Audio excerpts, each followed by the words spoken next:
So இன்றைக்கி பார்க்க போகிற டாபிக் என்ன அப்படின்னா மெஜாரிட்டி அப்படின்றது பெரும்பான்மை. ஸோ மெஜாரிட்டி அப்படின்றது எதுக்கானது அப்படின்னா நம்மளோட கண்ட்ரி அப்படின்றது டெமோக்ராட்டிக் கண்ட்ரி, ஜனநாயக நாடு. ஸோ எப்படி முடிவெடுக்கிறாங்க அப்படின்றது தான். ஸோ ஜனநாயக நாடு அப்படின்றப்ப ரெண்டு விதமாக சொல்லலாம். ஒன்று நேரடி ஜனநாயக நாடு, இல்லைன்னா நேரடி மக்களாட்சி அப்படின்றது. இன்னொன்று மறைமுக ஜனநாயக நாடு, மறைமுக மக்களாட்சி அப்படின்றது. Direct democracy, indirect democracy. So நேரடி மக்களாட்சி அப்படின்றப்போ சட்டங்கள்லையோ இல்லை முக்கியமான முடிவுகள்லையோ நேரடியாக பீப்புள் என்ன பண்ணுவாங்க அப்படின்னா ஓட்டு போடுவாங்க. ஸோ அவங்களே அவங்களோட வாக்குகளை கொடுத்து அதுக்கான முடிவில் அவங்க நேரடியாக என்ன பண்ணுவாங்க அப்படின்னா பங்கேற்பாங்க. ஆனால் இன்டைரக்ட் டெமோக்ரஸி, மறைமுக ஜனநாயக நாடு அப்படின்றப்போ டைரெக்டாக பீப்புள் என்ன பண்ண மாட்டாங்க அப்படின்னா ஓட்டு போட மாட்டாங்க. நம்ம என்ன பண்ணுவோம் அப்படின்னா நம்மளோட பிரதிநிதியை அமைச்சு வச்சுருப்போம். ஸோ லோக்சபாவில் நம்மளோட பிரதிநிதி இருப்பார். ஸோ அவர் நமக்கு பதிலாக என்ன பண்ணுவார் அப்படின்னா ஓட்டு போட்டு அந்த முடிவு வந்து நான் ஏற்றுக்கிறேனா இல்லையா அப்படின்றத அவர் சொல்லுவார். ஸோ அதுதான் என்ன அப்படின்னா இன்டைரக்ட் டெமோக்ரஸி. இப்போ பாராளுமன்றத்தில் ஒவ்வொரு சட்டங்கள் நிறைவேற்றப்படுது, இல்லை ஏதோ ஒரு ரெசல்யூஷன் நீங்கள் நிறைவேற்றுறீங்க அப்படின்றப்போ அது என்ன மாதிரியான பெரும்பான்மையில் நிறைவேற்றப்படுது அப்படின்ற ஒரு அடிப்படை இருக்குது. ஸோ எல்லாத்துக்கும் நான் என்ன பண்ண மாட்டேன் அப்படின்னா ஒரே மாதிரியான பெரும்பான்மை அப்படின்றத பயன்படுத்த மாட்டேன். ஸோ வேறு வேறு பெரும்பான்மைகள் அப்படின்றது இருக்குது. ஸோ நம்ம பொதுவாக அதை எப்படி பிரிக்கலாம் அப்படின்னா நாலாக பிரிக்கலாம். ஸோ ஒன்று என்ன அப்படின்னா அப்சல்யூட் மெஜாரிட்டி அப்படின்றது. ஸோ அப்சல்யூட் மெஜாரிட்டி அப்படின்றப்போ ஸோ இது அறுதி பெரும்பான்மை அப்படின்னு சொல்லுவாங்க. ஸோ அறுதி பெரும்பான்மை அப்சல்யூட் மெஜாரிட்டி. ஸோ இது என்ன அப்படின்னா 50% ஆஃப் டோட்டல் மெம்பர்ஷிப் அப்படின்றது. ஸோ மொத்த மெம்பர்ஷிப்பில் ஸோ உங்களோட அந்த லோக்சபா அப்படின்றப்போ மொத்தம் 545 பேரில் என்ன பண்ணியிருக்கணும் அப்படின்னா 50% மேலே இருக்கிறவங்க ஒத்துக்கிட்டு இருந்திருக்கணும். ஸோ அப்போ என்ன சொல்லலாம் அப்படின்னா 545 டிவைடட் பை 2. ஸோ அப்போ 273. ஸோ 273 பேர். நீங்கள் ஏதோ ஒரு சட்டத்தை கொண்டு வந்து வைக்கிறீங்க. ஸோ அதை அவங்க ஒத்துக்கிட்டாங்களா இல்லையா நீங்கள் தெரிஞ்சுக்கணும். ஸோ அந்த சட்டத்துக்கு உங்களோட அரசியலமைப்பு படி அதில் அப்சல்யூட் மெஜாரிட்டி அப்படின்றது தான் கொடுத்துருந்தாங்க அப்படின்னா ஸோ அறுதி பெரும்பான்மை அப்படின்றப்போ மொத்த ஸ்ட்ரென்த்து, ஸோ மொத்த உறுப்பினர்களில் 50%. ஸோ இதில் நீங்கள் வேக்கன்சி அப்படின்றத பார்க்க மாட்டீங்க, காலி இடங்கள் அப்படின்றத பார்க்க மாட்டீங்க.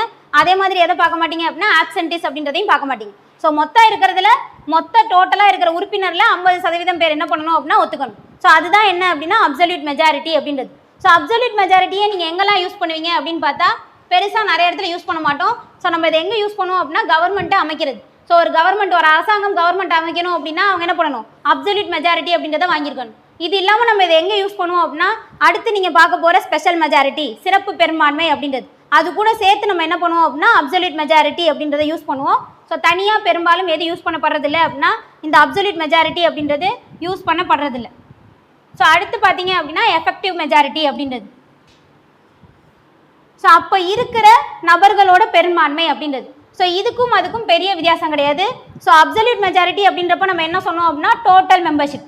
நீங்கள் அதில் இருக்கிற காலி இடங்களையோ அன்றைக்கி வராதவங்களையோ என்ன பண்ண மாட்டீங்க அப்படின்னா இங்கே கணக்கிலலாம் எடுக்க மாட்டீங்க.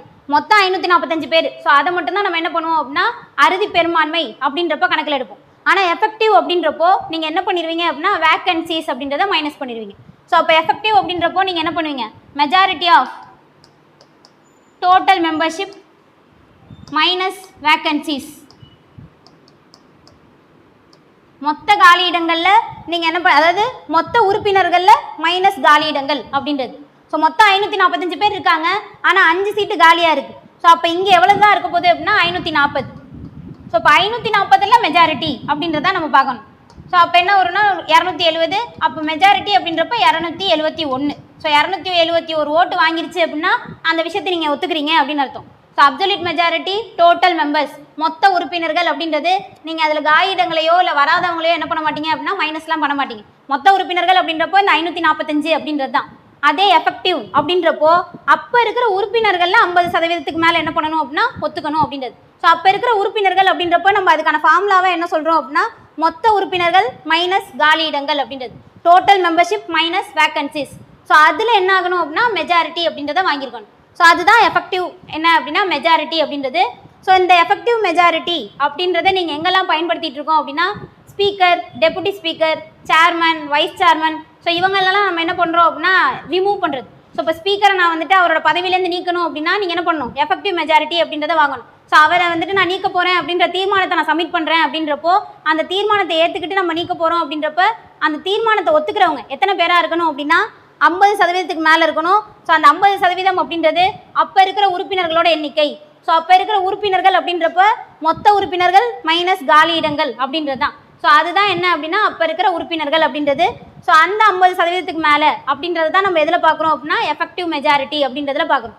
ஸோ அடுத்து பார்த்தோம் அப்படின்னா ஸ்பெஷல் மெஜாரிட்டி. ஸோ இது தனி கான்செப்ட். ஸ்பெஷல்லே நமக்கு நிறைய வெரைட்டி இருக்குது. ஸோ அதை நம்ம பின்னாடி பார்க்க போகிறோம். ஸோ இதுக்கு இடையில அடுத்து சிம்பிள் மெஜாரிட்டி. நம்ம அதிகமாக பயன்படுத்துறது என்ன அப்படின்னா இந்த சாதாரண பெரும்பான்மை அப்படின்றது. நீங்கள் ஒரு சட்டத்தை ஏற்ற போகிறீங்க அப்படின்றப்போ அங்கே நம்ம பயன்படுத்துறது என்ன அப்படின்னா சாதாரண பெரும்பான்மை அப்படின்றது தான். ஸோ இது இல்லாமல் சட்ட திருத்தம், அரசியலமைப்பில் சில விஷயங்களை நீங்கள் திருத்த போகிறீங்க அப்படின்றப்போ கூட அதுலேயும் நம்ம என்ன பண்ணுறோம் அப்படின்னா இந்த சிம்பிள் மெஜாரிட்டி அப்படின்றத பயன்படுத்துகிறோம். ஸோ அரசியலமைப்பு சட்ட திருத்தம் அப்படின்றது உங்களுக்கு எதில் வரும்? ஸ்பெஷல் மெஜாரிட்டியில் வரும். ஆனால் சில விஷயங்களை நான் என்ன பண்ணுறேன் அப்படின்னா சாதாரண பெரும்பான்மையிலேயே பாஸ் பண்ணுறேன். ஸோ அதுக்கு எக்ஸாம்பிள் வந்துட்டு என்ன பண்ணலாம் அப்படின்னா புதுசாக நீங்கள் ஒரு ஸ்டேட்டில் மேலவை ஏற்படுத்துறது, இல்லை மாநிலத்தோட பேரை நீங்கள் மாற்றுறது, இல்லை மாநிலத்தோட அந்த நில வரையை நீங்கள் மாற்றுறது. ஸோ அந்த மாதிரியான விஷயங்களில் நீங்கள் அரசியலமைப்பில் வந்துட்டு மாற்றம் கொண்டு வரீங்க அப்படின்றப்போ நீங்கள் சாதாரண பெரும்பான்மையிலே என்ன பண்ணிக்கலாம் அப்படின்னா அந்த மாற்றங்களை கொண்டு வந்துக்கலாம். ஸோ அப்போ இந்த சாதாரண பெரும்பான்மை அப்படின்றது என்ன அப்படின்னா 50% of present and voting. So more than 50% of present and voting. வந்திருப்பவர்கள் வாக்களிப்பவர்கள். ஸோ இங்கே 500 பேரில் 300 பேர் தான் வந்திருக்காங்க அப்படின்னாலும் அதில் 100 பேர் என்ன பண்ணிடுவாங்க? வெளிநடப்பு அப்படின்றத செஞ்சுட்டாங்க அப்படின்னு வச்சுக்கிட்டோன்னா மிச்சம் இருக்கிற 200 பேர். ஸோ வந்திருப்பவர்கள் வாக்களிப்பவர்கள். ஸோ அங்கே வந்திருக்கணும், அதை தாண்டி அவங்க வாக்களிக்கணும். சில பேர் என்ன பண்ண மாட்டாங்க? ஓட்டு போட மாட்டேன் அப்படின்னு சொல்லிடுவாங்க. ஸோ அப்போ வந்திருந்து வாக்களித்தவர்களில் மெஜாரிட்டி அப்படின்றது தான். ஸோ இப்போ நமக்கு 400 பேர் வந்திருக்காங்க. ஸோ அதில் 50 பேர் என்ன பண்ண மாட்டாங்க? ஓட்டு போட மாட்டேன்னு சொல்லிட்டாங்க. ஸோ இன்னும் 50 பேர் என்ன பண்ணிட்டாங்க அப்படின்னா வெளில போயிட்டாங்க அப்படின்னு வச்சுக்கிட்டோம் அப்படின்னா மிச்சம் எவ்வளோ தான் இருக்காங்க? 300 பேர். ஸோ இதில் மெஜாரிட்டி அப்படின்றத நம்ம பார்ப்போம். ஸோ அப்போ 151 பேர் ஓட்டு போட்டாங்க அப்படின்னா 151 பேர் அதை ஒத்துக்கிட்டாங்க அப்படின்னா நான் என்ன பண்ணுறேன்? அந்த சட்டம் வந்துட்டு பாஸ் ஆயிடுச்சு அப்படின்னு சொல்லிடுவேன். ஸோ அந்த ரெசல்யூஷன் பாஸ் ஆயிடுச்சு அப்படின்னு நான் சொல்லிடுவேன். ஸோ சிம்பிள் மெஜாரிட்டி அப்படின்றப்போ வந்திருந்து வாக்களிப்பவர்கள் அதில் 50%க்கு மேலே இருக்கணும். ஸோ அதுதான் சிம்பிள் மெஜாரிட்டி. இதுதான் நம்ம பெரும்பான்மையாக என்ன பண்ணிட்டு இருக்கோம் அப்படின்னா நம்மளோட சட்டங்களில் அதுக்கப்புறம் பாராளுமன்றத்தில் யூஸ் பண்ணுற ஒரு விஷயமா இருக்குது. ஒரு மெஜாரிட்டி அப்படின்றப்போ சிம்பிள் மெஜாரிட்டியை தான் நம்ம யூஸ் பண்ணுவோம். ஸோ அடுத்து நம்ம தனியாக பார்க்க வேண்டியது என்ன அப்படின்னா ஸ்பெஷல் மெஜாரிட்டி அப்படின்றது.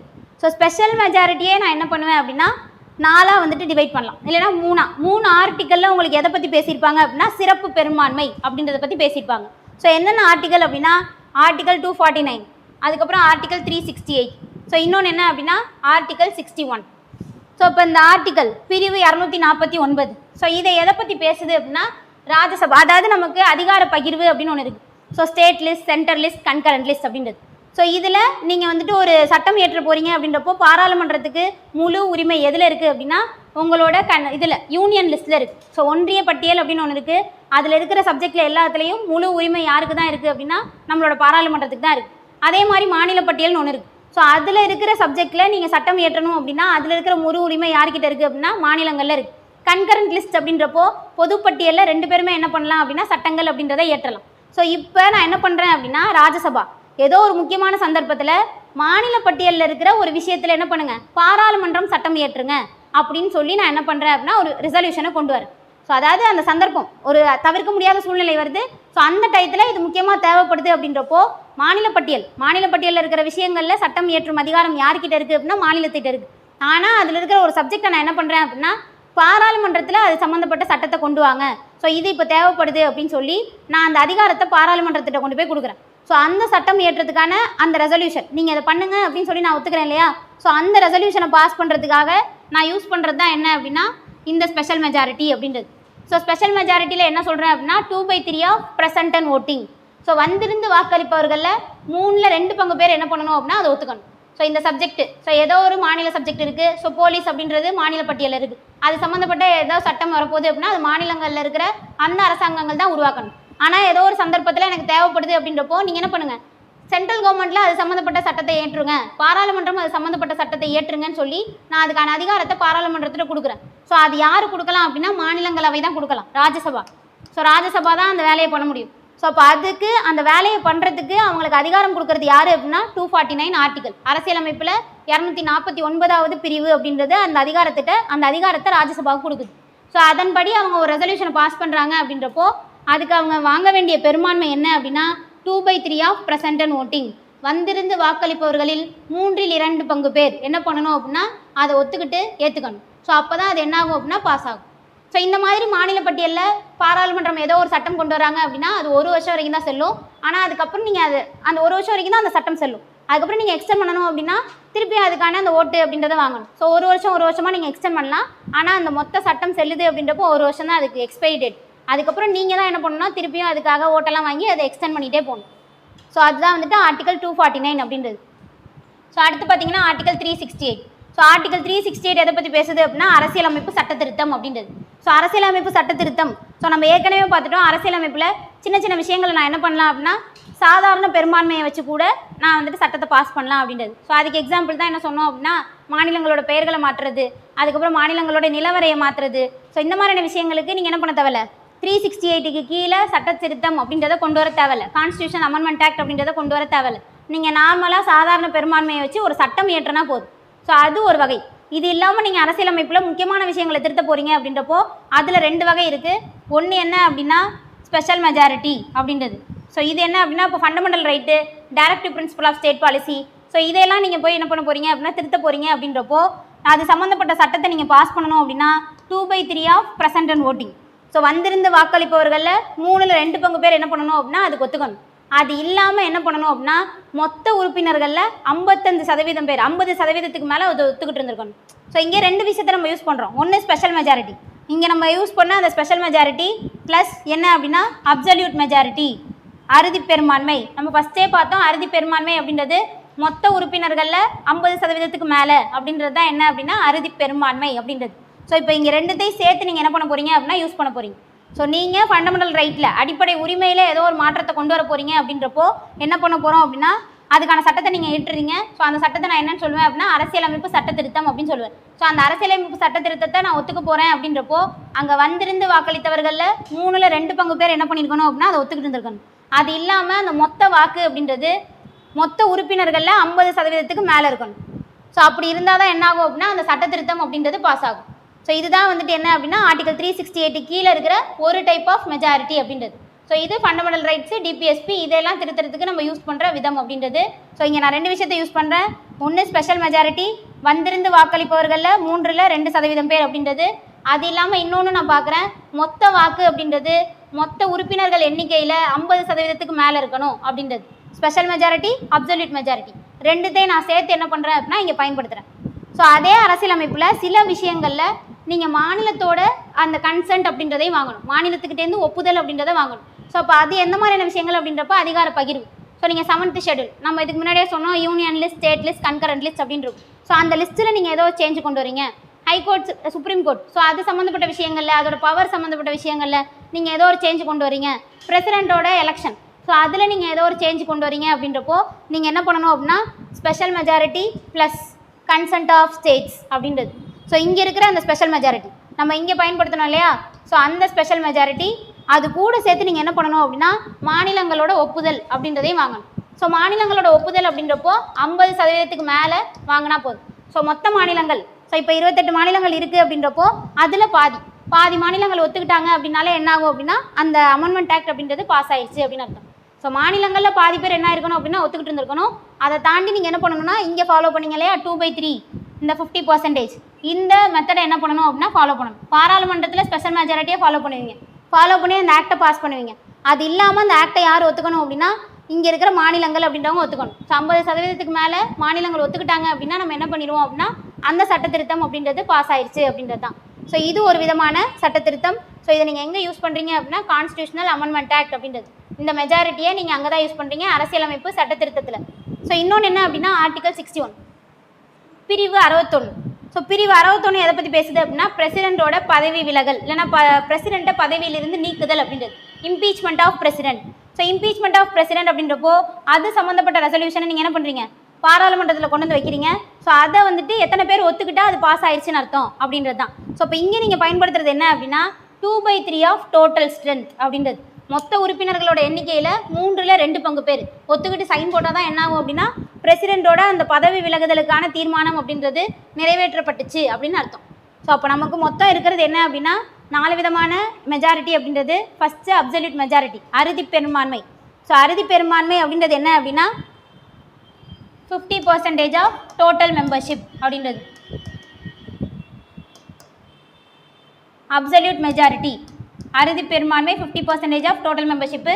ஸோ மொத்த உறுப்பினர்களில் 50%க்கு மேலே என்ன பண்ணணும் அப்படின்னா ஒத்துக்கணும். ஸோ அந்த மாதிரி நான் எடுக்கிறது தான் அறுதி பெரும்பான்மை அப்சல்யூட் மெஜாரிட்டி அப்படின்றது.